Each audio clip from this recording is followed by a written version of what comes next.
الحمد لله كفى وسلام على عباده الذين اصطفى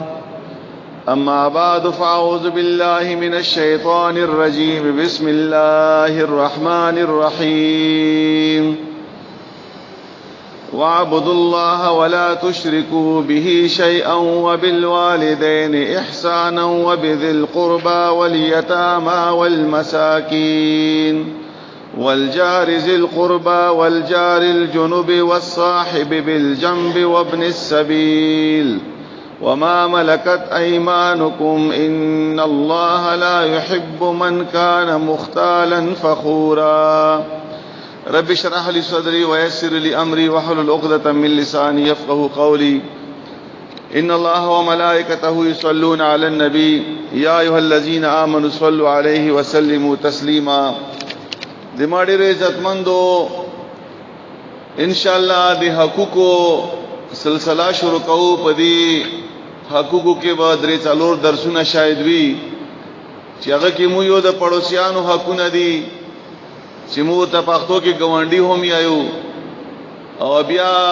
د خځې او د خوند منځ کې خپل حقونه دي هغه باره کې به ان شاء الله یو درس کوو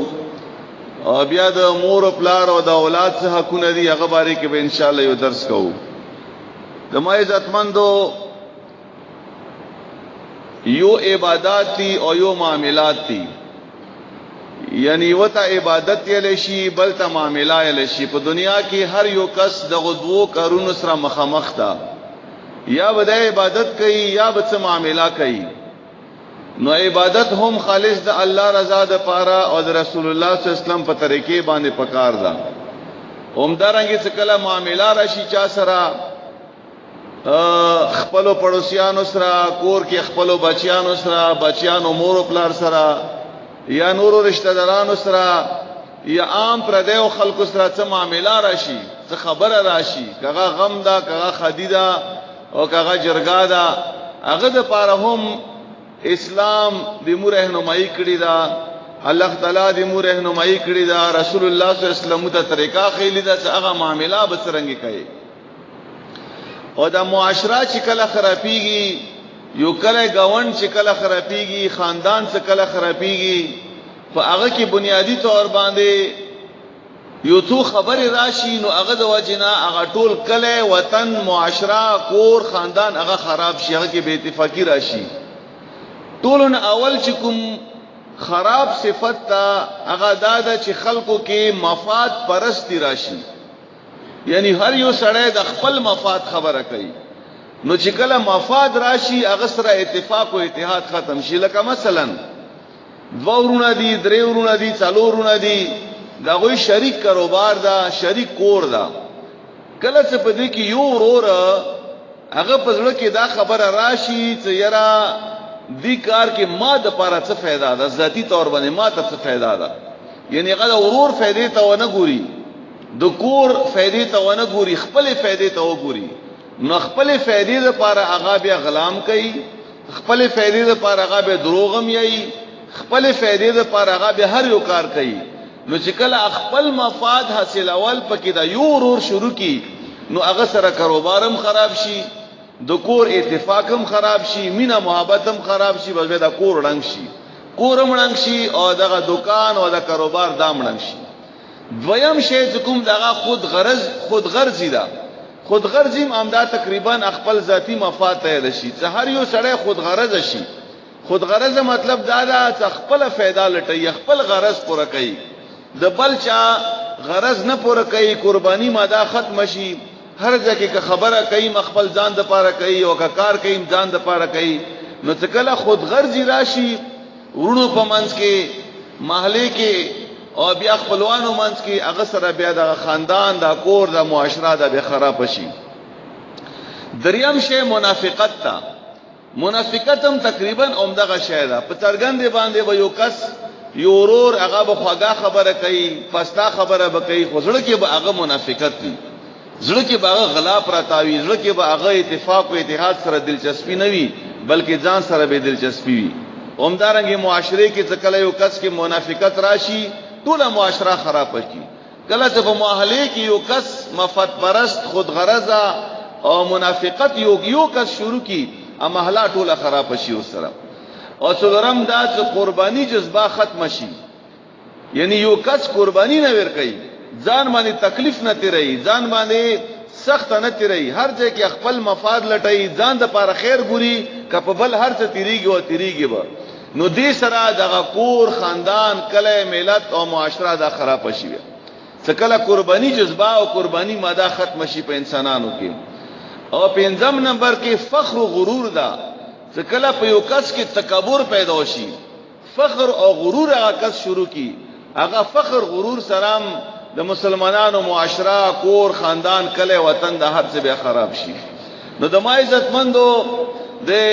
حقوق العباد مبارک کې ان شاء الله نن ټولن اولنې درس کوم دا هغه پړوسیانو مبارک کې دا چې د پړوسیانو څه حقونه دي. ټولن اول خو پړوسیانو پیژندل پکار دي. رسول الله صلی الله علیه و آله وسلم حدیث مبارک تا فرمایي چې درې شیونه دسي دي، صدقه درې شونه کوم انسان ته ملاوش ولو دا خوش قسمته انسان ده. درې شیونه کوم انسان ته ملاوشو دا خوش قسمته انسان ده. هغه کې یو دا خ پړوسی، خ گاونډي، یعنی هغه تاسو سره تعلق خوي، دعا سلام وي، تا ته خیر رسي. او دویم نمبر کی کلاو کور، خلاص کور، دا هم د الله لوی نعمت تا. څلورم نمبر کی خاص ورلې خ گاډه، دا هم د الله نعمت تا. کدا د الله نعمت تو وګڼي نو دغه درې شیونو دا حدیث کی رغلی دی، دا رسول الله صلی الله علیه وسلم حدیث مبارک تا. او بیا د ما عزتمندو نن سبا خو پوزیشن دا چې یو بل همسایگان څکوم دی غیوبل پیژنیم نه، کور کې بوسا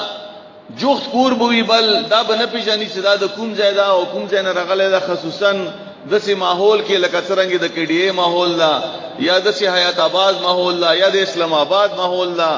یا په کلو کې خو بیا یو بل پیژني. خدا په یو ځای کې یو بل ځای نه خلق راشي دا به پیژنیم نه، نامې مرته نه وي دا یو بل. نو د ما عزتمندو پړوسی څه ته یي؟ پړوسی هغه دوا کسان چې هغه یو بل سره نږدې اوسېږي، یو بل سره نږدې وي، لږ وخت د پاره یا ډیر وخت د پاره، دې ته پړوسی یي. یعنی مطلب دا دا چې پړوسی اخته یې شي چې هغه تاسو په محلي کې اوسېږي، جوخت کورې در سره، یا تاسو په مارکیټ کې دا دکان در سره نږدې ده، یا تاسو په دفتر کې دا یو دفتر کې تاسو کار کوي، یا تاسو په سفر کې روان ده، دا هم پړوسی ده. یعنی یو کس په خبر ته سي دې سره د څومره کسان په دی فلان کوچ کې ناشتي، دا ټول د دې پړوسیان دي، او ټول نه نږدې پړوسی ور سره هغه د دې سره په سیټ کې ناشته. نو هغه تبم خیر رسوي، هغه خیر باندې کې ان شاء الله خبره کوو. او بیا د ما عزتمندو د رسول الله صلی الله علیه و آله وسلم حدیث مبارک تا چې پړوسی چې دا څلويخ قرونه یو طرف ته، یعنی شمال مغرب او مشرق او مغرب طرف ته څلويخ تو قرونه پرې چې څومره قرونه رسی، دا په پړوسیانو کې رسی، دا په گاونډیانو کې رسی، دا پړوسیان دي. او بیا د ما عزتمندو تاسو په مخ کې ما کوم آیت تلاوت کو، په دې کې الله تعالی ټولو نه اول د توحید خبره کوي، ته شرک بنه کوو. دویم نمبر کې مور او پلار سره د احسان خبره کوي، هغه باندې بیا درس کوو. دریم نمبر کې خپلوانو باره کې، بیا غریبانو باره کې، او بیا یتیمانو باره کې. څلورم پنځم نمبر کې بیا الله د مسافر باره کې خبره کوي. خو په دې کې یو مسافر ذکر نه ده، نه پړوسی، یو پړوسی ذکر نه ده چې الله دا ویلی وی چې تا باندې د پړوسی حق دا او پړوسی سره به احسان کوي. نه، په دې کې الله تعالی درې قسمه پړوسیانو ذکر کړی دا. والجار ذل قربا، هغه پړوسی چې هغه تا رشتہ دار ده. والجار الجنوب، هغه پړوسی چې هغه تا همسایا ده، تاسو په محلي کې اوسېږي. والصاحب بالجنب، او هغه پړوسی چې هغه تا د څنګ ملګری ده، هغه تاسو سره مارکیټ کې ده، که تاسو سره گاډي کې ده، که تاسو سره په قطر دوبۍ کې ده، دې ته یې صاحب بالجم، تاسو سره د څنګ ملګری. نو الله فرمایي چې دوی سره هم احسان کوا. او په دې آیات کې الله تعالی د حق خبره نه کړی، بلکې د احسان خبره کړی ده چې دوی سره به احسان کوي. احسان دې ته یې چې حق نه زیات ورته ورکا، سورې څه پتا باندې حق دا هغه حق نه ورته زیات ورکا. یو حدیث مبارک تا حضرت عائشہ رضی اللہ تعالی عنہا روایت کړي فرمایي چې رسول الله صلی الله علیه و آله وسلم فرمایلو ثم زال جبريل یوسنی بالجار. جبرائیل علیہ السلام راغلو او ماته وصیت کولو د گوانډي په باره کې د پړوسی په باره کې. تر دومره زیاته خبره ماته وکړه د پړوسی د حقونو حتی ظننت انه چې ما دا ګمان شولو چې دا پړوسی دا په میراث کې شریک نشي. دومره زیات حقونه پیغمبر علیہ السلام فرمایي چې ماته جبرائیل علیہ السلام بیان کړلو چې د پړوسی دومره زیات حقونه دي چې ما دا یقین شولو ما دا ګمان راغللو چې دا پړوسی دا اوس په میراث کې شریک نشي. دومره زیات حقونه دي. او بیا د ما عزتمند یو بل حدیث د رسول الله صلی الله علیه و آله وسلم دا پیغمبر علیہ السلام فرمایي چې قال رسول الله صلی الله علیه وسلم اول خصمین یوم القیامت جاران. قیامت پورې چې به ټول اول مقدمات وي په عدالتونو کې مقدمه وي اند سید الله پاکوم یو عدالت وي. ټول اولنې مقدمات چې وي هغه به د دوه ګوانډیانو په منځ کې وي چې کوم په دنیا کې خپل منځو کې دوه ګوانډیان دي دوه پړوسیان دي هغه خپل منځو کې نه لګیدله یا جنگ جګړه وا یا څه خبره باندې دا غوي ناچخي وا خپل کې الله به هغه په باره کې ټول اول فیصله کوي. او بیا رسول الله صلی الله علیه و آله وسلم فرمایي چې پړوسی چې دا په درې قسمه ده. الجیران ثلاثه پړوسی دا درې دي. نمبر 1 جار له حق واحد یو هغه پړوسی دا چې دا یو حق ده.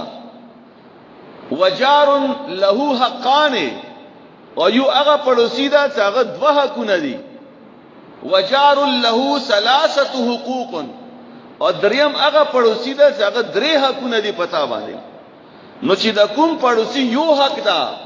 بس دا صرف پړوسی دا یعنی دا هغه پړوسی دا چې دا کافر دا د کافر دا د مسلمان هم نه دا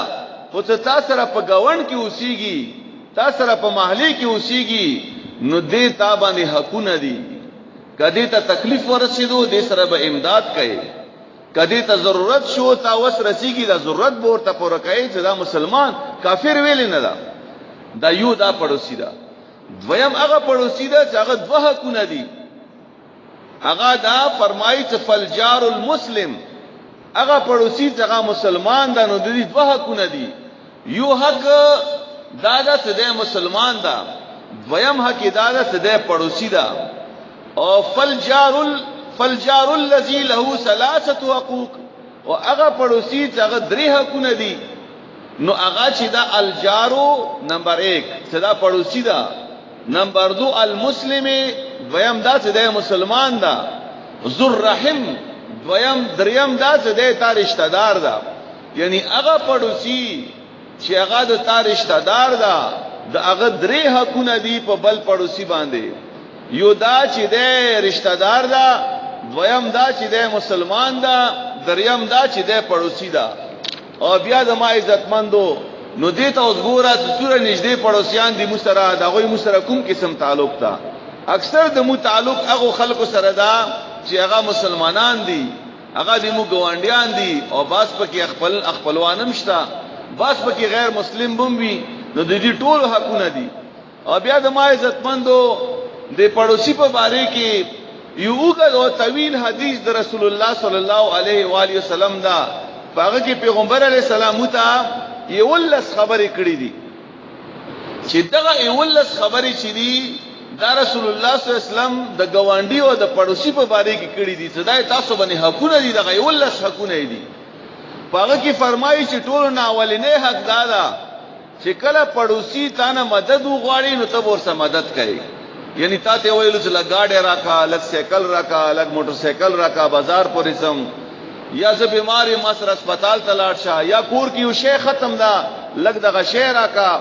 یعنی هر قسم تعاون چې تا نه وغوښتلو او د تا وس رسیږي خبره د وسم ده وس در رسیږي نو دغه تعاون به پړوسی سره کوي. دویم حق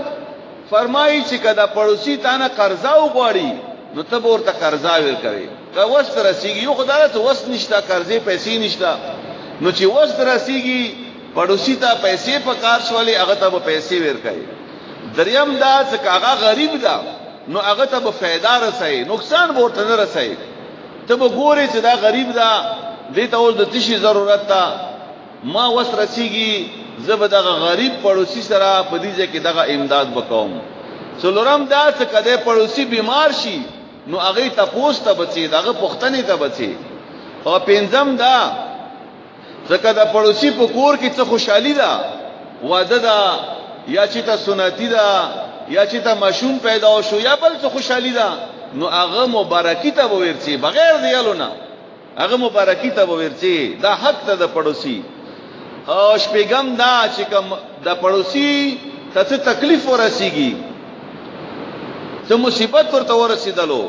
نو بیا هم هغه ته ورچی هغه ته تسلی ورکړي تسلی ورکول د پاره به ورچی او هم دا چې کدا پړوسی مرشي نو دی جنازې ته بچي جنازه دا د پړوسی اسیم د مسلمان شپږ حقونه دي په شپږو حقونو کې یو دا هم دا چې کله مسلمان وفات شي نو دغه جنازې ته بچي او بیا خصوصا د پړوسی خو ډیر ضروری ده چې هغه جنازې ته بچي بلکې جنازې نه زیات هغه سره بکینی هغه به خدمت کوي هغه ته روټي ویرړي هغه دا ډیر د پښتنو کې دا ډیر ښه یو خره واج دا یو ښه عادت تا بلکې دا مت اسلام خي او دا رسول الله صلی الله علیه وسلم حدیث مبارک هم دا چې یو کور کې مړې وشي په کار د هغه کور کې د درې ورځې اور بل نشي اور خبره ویلې پیغمبر علی السلام کړی دا ام دې د پاره کړی دا چې هغه په خپل څه نه پخوي بلکې محله ولا خلق باغتا د خوراک شیونه وروړي د ملمنو بندوبست به مرتکي او بیا اتمه خبره دادا چې کا یو کور هغه اوچت په بل پړوسی باندې یو کور اوچت تا دغه چر دی ولی اوچت دا دغه یو چت اوچت تا او د پړوسی کور لاندې رسی نو دا به نه کوي او که کوي نو اجازه ورنه غواړي پړوسی نه به اجازه وغواړي چې یو چت بل جوړاوم پاسه د تا کور بلاندې رسی یا ذکر کې پرې قدم یا زديجه کې دروازه پرې قدم نو که پړوسی اجازه دیر کو خډې راخاله او که اجازه دیر نه کړلو نو تا ته حق نه ده حاصل چې پړوسی کور طرف ته تکړ کې کولاو کې یا هغه طرف ته دروازه کولاو کې یا د څه خبره ای چې هغه تور باندې تکلیف رسیږي دا رسول الله صلی الله علیه وسلم فرمایي او انما خبره دادا چې کا پړوسی کې څه غلط کار وګوري پړوسیان دي کنه یو بل نه پټ خو نه دي دا ټول یو بل ته ترګند یو زه څنګه يم د ما پړوسی څنګه د غماته معلوم ده زه هغه ته معلوم یم نو پیغمبر علی السلام فرمایي ځکه تاسو پړوسی کې څه د عیب ولیدلو غلطه خبره مور کې ولیدله نو هغه باندې په پردا راوړي چاته بیا نه او پټه وسته بس د څه باندې چې ما پړوسی دا هغه دا غلط کار وکړلو او دا وکړلو دا غلا وکړلو او د څه وکړلو نه رسول الله صلی الله علیه وسلم فرمایي چې غلطي وکي نو پړوسی باندې په پردا راوړي هغه خبره بچاته نه کوي اب پټي وسته او بیا یمو صورتحال دینه بدل مو څکور کې کینو اول نږدې پړوسیانو پسې غیبتونه شروع افلانه دسیدا او افلانه دسیدا او افلانی دا او کو افلانی دا او کو دا غیبتونه شروع کړه اعلان کې رسول الله صلی الله علیه وسلم متدا حکم کړی دا په دې حدیث کې چې غیبت خو اسیم ګناه ده چې داغه بد عمل داغه برئی دا بل چا سره نه بیانې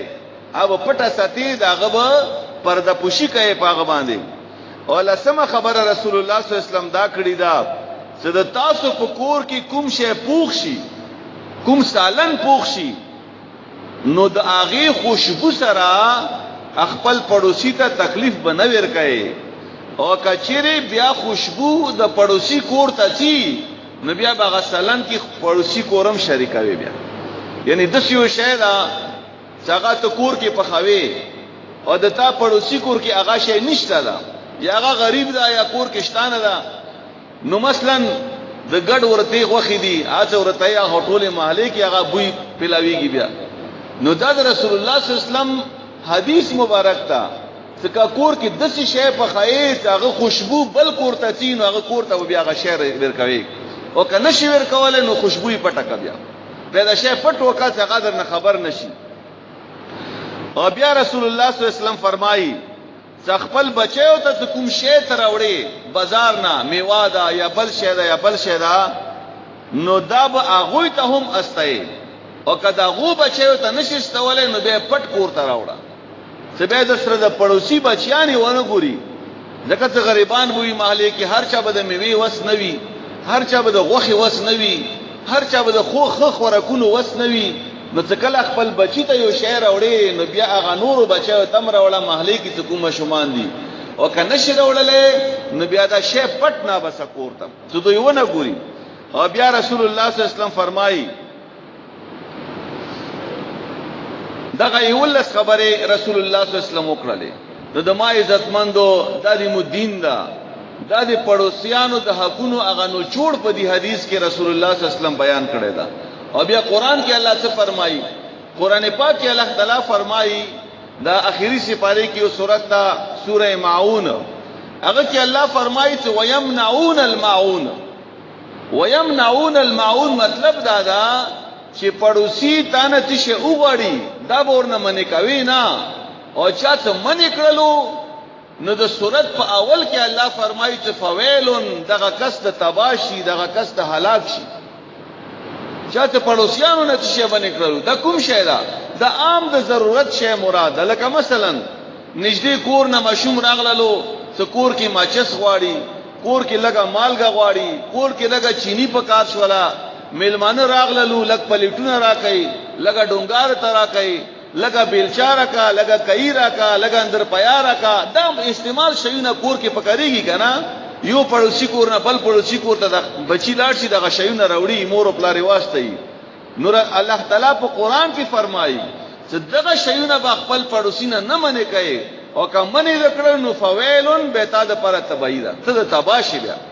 دا الله تعالی په سوره ماعون کې الله تعالی فرمایي. او بیا د ما عزتمندو دا یو حدیث مبارک ته بخاری شریف کې راغلی دا او دا حدیث مخکې ما یو ځل بیان کړی دا خو چون کې دی موضوع سره بالکل فټ تا نو دې د واجنه دغه حدیث ځل بیا تاسو واورئ او په دې کې خصوصا سبق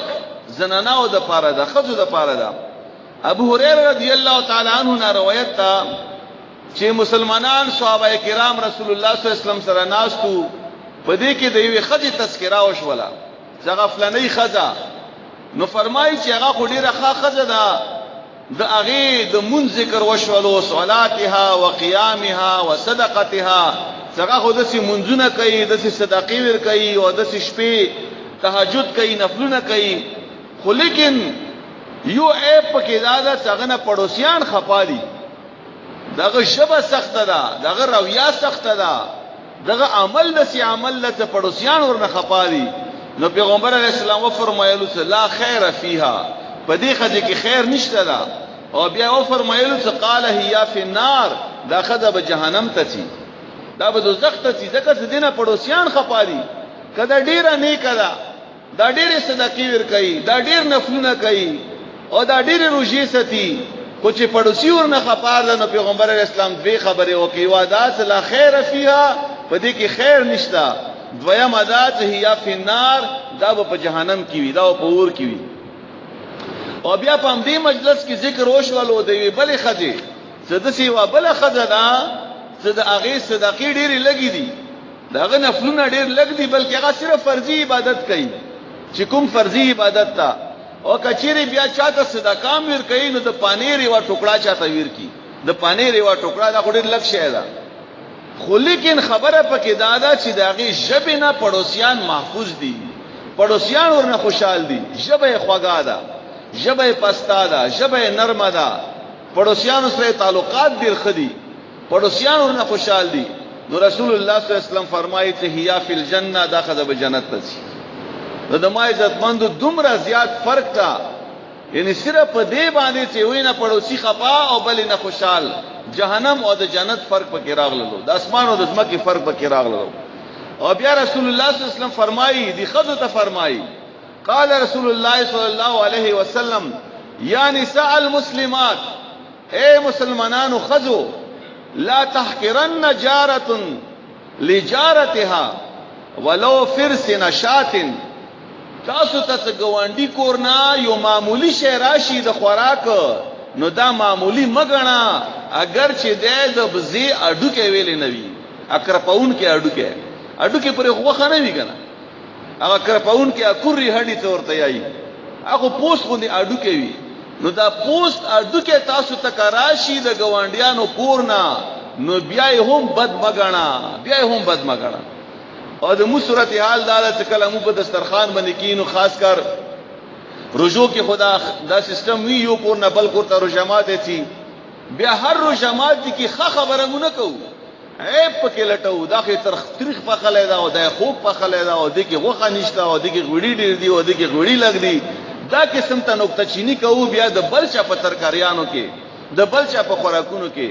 حالان کې رسول الله صلی الله علیه وسلم فرمایي چې اے د مسلمانانو خزو تاسو ته ګوانډي کور نه کدا کرپاون کې اډو کې ویلې نوې څنګه راشي هغه پسې بد مایا هغه قبول کا بلکې هغه د شکریا ادا کا او بیا د ما عزتمندو قیامت پورې جواب فرمایي چې د دوو پړوسیانو خپل باندې کې جګړه وي دا یو بل حق ده د پړوسیو بل حق ز بیانوم د رسول الله صلی الله علیه وسلم فرمایي چې قیامت پورې جواب یو کس بل کس لمن نه نیولوي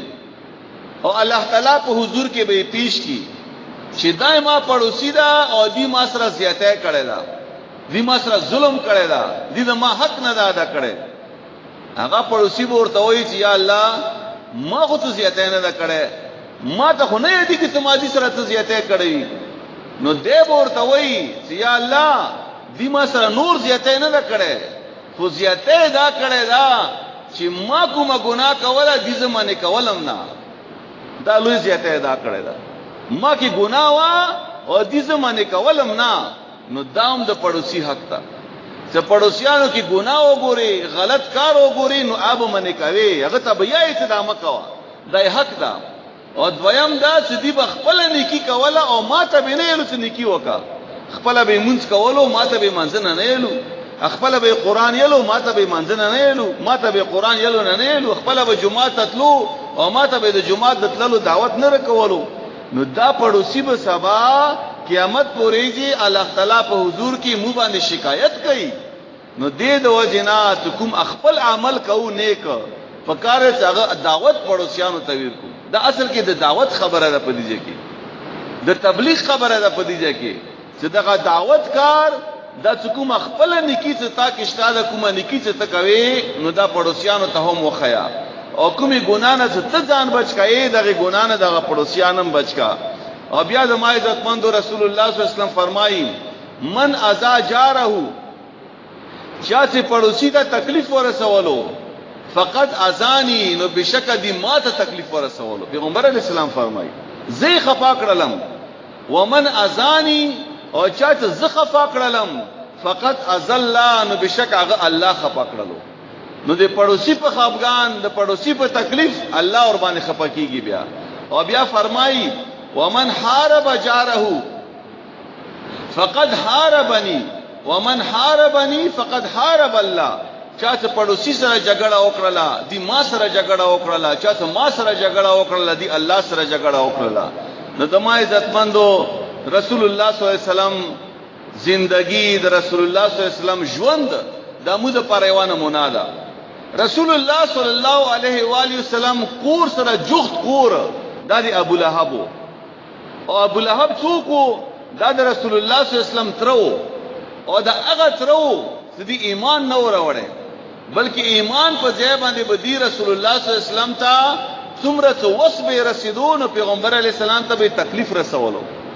او دې سره د پیغمبر علیه السلام بچیانې وي د دې زمانو سره څکله پیغمبر علیه السلام د نبوت کار شروع کړلو نو ابو لهب ټول ناول دا کارو کو څنګه بچیانو ته طلاق ورکړو ا بچیان یو ته په طلاق باندې راوسته وله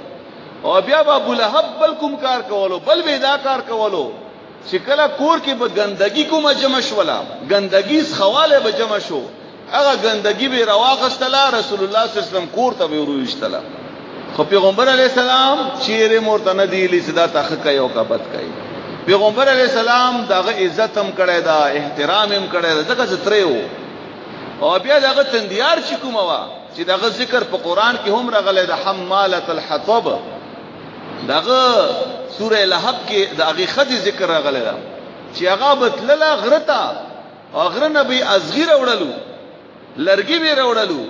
نو هغه ازغی به د پیغمبر علی السلام ته پلیاره کې اچولو دومره تکلیف به رسول الله صلی الله علیه وسلم ته رسولو او بیا ابو لهب سره د پیغمبر علی السلام تعلق ګوره د څومره ښه تعلق ده د دې مو پیغمبر ده او دغه سبق مو ته رسول الله صلی الله علیه وسلم خي او بیا د ما عزتمندو یو خځوا بل خځوا یو چې هغه به روزانه رسول الله صلی الله علیه و آله وسلم ته پلیاره کې ازغی اچولو پیغمبر علیہ السلام به کوم لیارې باندې تلو هغه خځه باغزه کې ازغی اچولو نو یو وایي د سراغ لاله چې په لار کې ازغی نو رسول الله صلی الله علیه وسلم تیر شو ازغی نو په لار کې نو پیغمبر علیہ السلام پوښتنه وکړه سنن هغه خځه چې ته د هغه ازغی ماته نه دي چولې لیارې کې نو چا ورته ویلي چې هغه بیمار ده پیغمبر علیہ السلام سید الله دغه بیمار پوسی وکړه دغه د بیماری پوښتنه وکړه فائدہ یې څه د دې خو اخلاقو فائدہ دا و چې خځه ایمان راوړلو هم مسلمان شول او بیا هم دسی و بل خځه دا په مکه کې فرمایي چې هغه د کور سامان رخصته او په سر باندې مخې به موږ نه سامانونه خو بنو د کورونو کنه چې پټرکونو کې به وړلو نه بس پنده به جوړ کړ په سر به کېږدولو او د مکه نه وتله د خځه روانه و نو لیاره کې اوس یو کس ملاو شو اور ته یې ته اے موري کوم طرف ته روانه د خځه ورته یې ته بچیا په دې مکه کې یو کس ته محمد نامه ده صلی الله علیه وسلم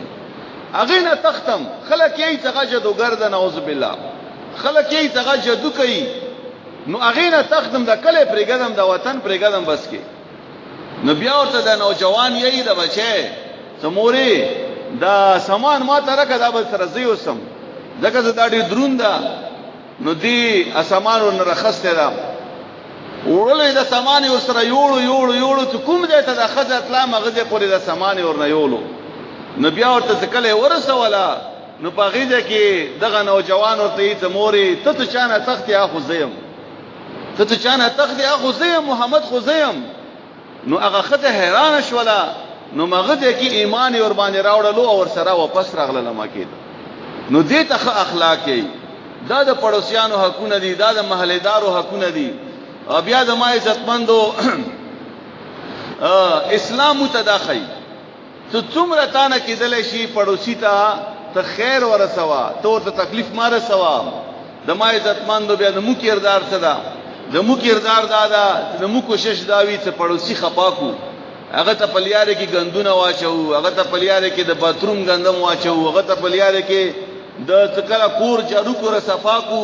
نو بیا محله کې به چولا بوي چولې کې ورواچو هغه سره پړوسی خپاکیږي د کور او بوي هغه پړوسی مختبه یو د کور غن بوي هغه پړوسی مختا چو یعنی پړوسی په کومي خبره خپاکیږي هغه کار به هم کوو چې دا پړوسی ته تکلیف ورسیږي دا د مو کردار او دا د مو اخلاق دي او بیا د ما عزتمندو پړوسیانو سره ډیر وخت پورې خبرې نه کوو هغه سره خفغان رولو هغه ته تکلیف رسونی سره هغه سره بدی کوو په میاشتو په کلونو د چې پړوسیان وي هغه سره مو خبرې نه کوو او دام تاسو ته وایم چې پړوسیانو سره تعلق په دې کې زیاته خبره د زنانو د اصل کې بلکې ټولو تعلقاتو کې خبره د زنانو ده کله چې زنانا تعلق جوړول چا سره غواړي نو بیا هغه کور کې بم خیری په محله کې بم خیری کله چې دوه ورونو مانځ کې جګړه راځي نو ملامت په خځه کې ده دا ورونو خځه چې کومې دي اصل ملامت په دوی کې ده د خپل خواندانو ته شیطانیانه کوي هغه خواندانو ته جاسوسي کوي هغه غیبونه ډکوي هغه د وجنات دوه ورونه دوه خواګورونه هغه وجنګيږي کني دلیل د دې خبره ده اوس به د خځه مسره ناس دي دا به تاسو دلیل سره دلیل د دې خبره ده چې په یو کور کې به دوه ورونه وسیږي هیڅ مسله به نه وي خو څه ودونه وشي مسله براشي نو دلیل مسره ده چې ټول ملامت پرې خځو کې ده بیا بچو په سره جګړه کوا بیا وا خبره کوا بیا بل خبره کوا دینه بیا کور خراب شي اومدارنګي دا کور پرېګ دوا بین الاقوام څخه جګړې دي دا هم د خځو په سر کېږي ملامت پکې خځه ده که په محله کې جګړه ده که په کور کې جګړه ده که رشتہ داری کې جګړه ده نو دې د وجه نه مسره زنانا ناشتي دي د خبره ما دې د پاره وکړه چې هر ځای کې د ماخیان دي او میان دي څه دی هغه خیر ولټوي خیر دغه خفګانونه او دغه پریشانیان او د جنگ جګړې د ختم کو دا په خو خبرو باندې بدل کو دا په خوشحالي باندې بدل کو او کوم ځای کې چې د خځې او د خوند معاملې راغلي دا په هغه کې زیات تکلیف به خځې ته رسیدلې دا ګورم خوند ته تکلیف نشته خوند ته به یو وخت پورې تکلیف وي بیا بلاټ شي او بل ودو کی بیا بل خځې سره به خوشحالي نو تکلیف چاته شولو تکلیف دی خځې ته شولو کله خور او ورور په منځ کې جګړه ده نو تکلیف زیات دی خور ته وي کله مور او د زوی په منځ کې جګړه ده نو تکلیف زیات مور ته وي هر ځای کې تکلیف مور ته یا لور ته یا خځې ته یا خور ته ده نو دې د وجنا خویاندو میاندو په خدمت کې دا عرض ده